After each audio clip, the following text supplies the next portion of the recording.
So peeps, another day and another little cheeky little component video for you beautiful people out there. And what we got here is we're going to be doing in rotary encoders. Now what we're going to be doing is what they do, how they do it, and then the juicy part, how we check them, test them if we think they've gone faulty. So we've got a couple of them out in the wild now. We've got this one on a printer setup. So we've got our print start signal coming from this PEC sensor, and then that rotary encoder is telling the printers speed of the roller and what position the print is at that time. Now what we got here is we've got the speed and direction again. So we got our motor and gearbox for this belt on that brass gear, and then on the nylon gear we got the rotor encoder, and that's telling this machine and then feedback to the PLC speed and direction of that belt.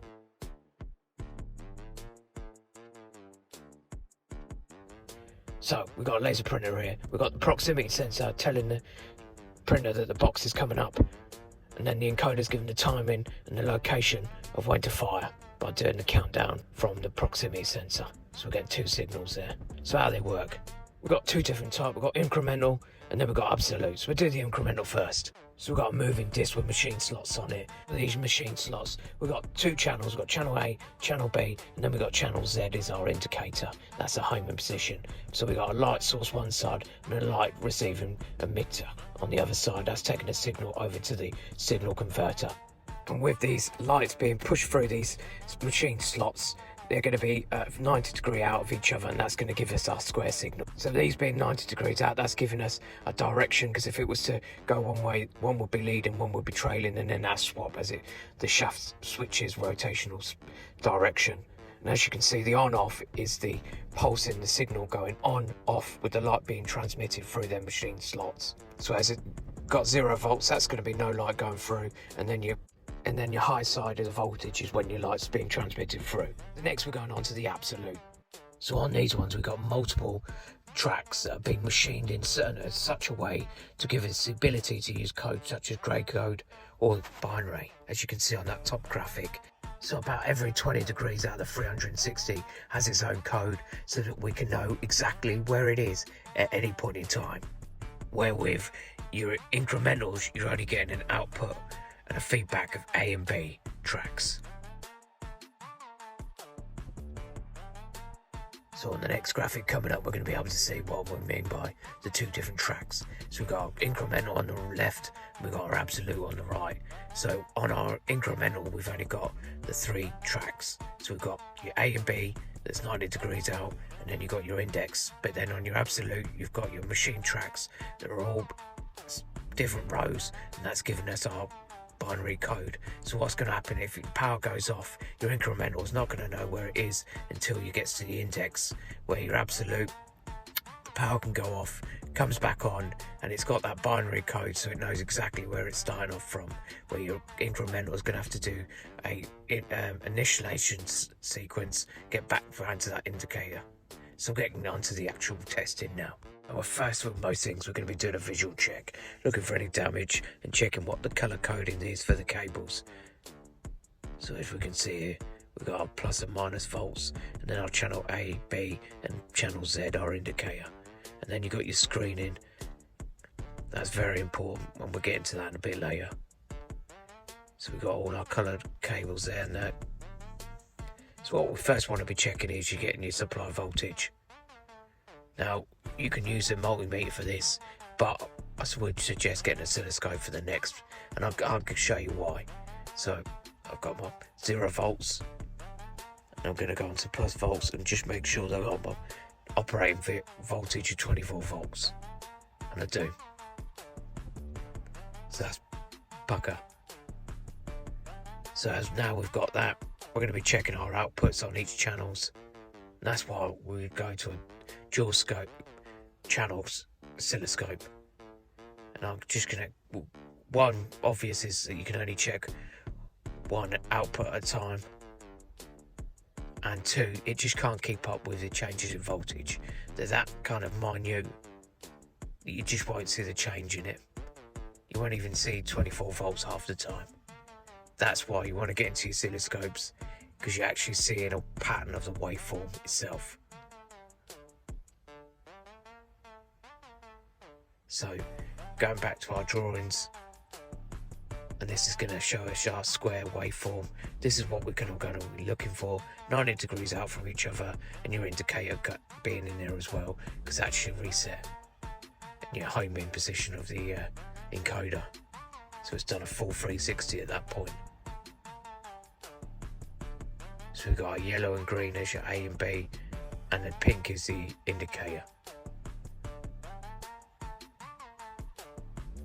So now I've got it set up.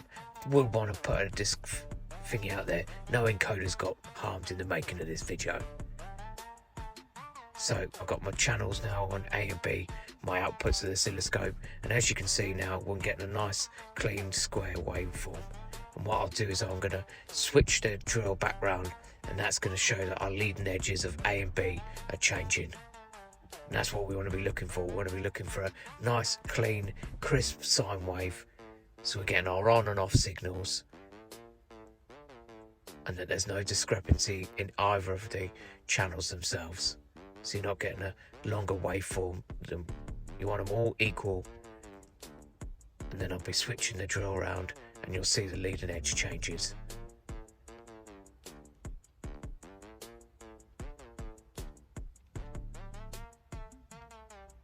So, like Blue Peter, I'm going to my history of ones I've already done, and I can get a bit of a cleaner picture for you to see. And as you can see, we've got one with a leading edge, and we want nice crisp lines. As we can see with this, we've got equal spacings, 90 degrees out, and that's showing us that we've got clean voltage. Because if you add it like this, you're going to get your 24 volt and you're getting a signal there, but that might be throwing out your drive, because of what this is showing is we've got interference, and that's because our screen has not been earthed properly. So we're getting some serious electronic noise coming from the control panel, or any kind of ducting or conduit that's running through at the same time as power cables. You're going to get it, but if that screen was well earthed, you wouldn't have that issue. So that screen in there, we want to always make sure that's a good down to earth. And you got 0 volt. So if we've got everything here, checking out now, crisp lines, all equally spaced out. No kind of changes in the wave pattern. So the next kind of step, what you can do is you're going to speed up the time frame scale of your oscilloscope. And what we're going to do here is we're going to be making it so it's one bulk of colour. So what this is showing is if you had any dirt on your disc, or any imperfections, or any of the machines that are kind of out and that you wouldn't see if you had a larger, wider waveform, this is going to be showing you gaps like I've got there, and I've done that purposely by starting the drill, and you're going to be seeing gaps. What you want to see is a straight, solid colour waveform, no gaps in it. And that's going to be showing you that you got a nice, clean, crisp. That's just another way of checking. Now I'm going to be going for the last step. We want to be checking that you're getting your indicator, so you're getting your home in position.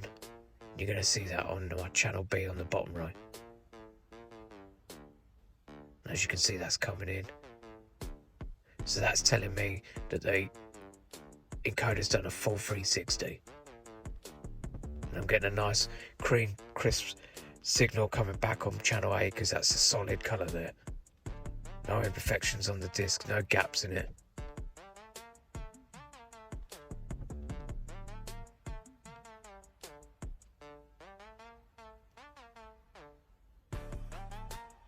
And if you made it this far and you're not bored to tears, you're all edged to proof.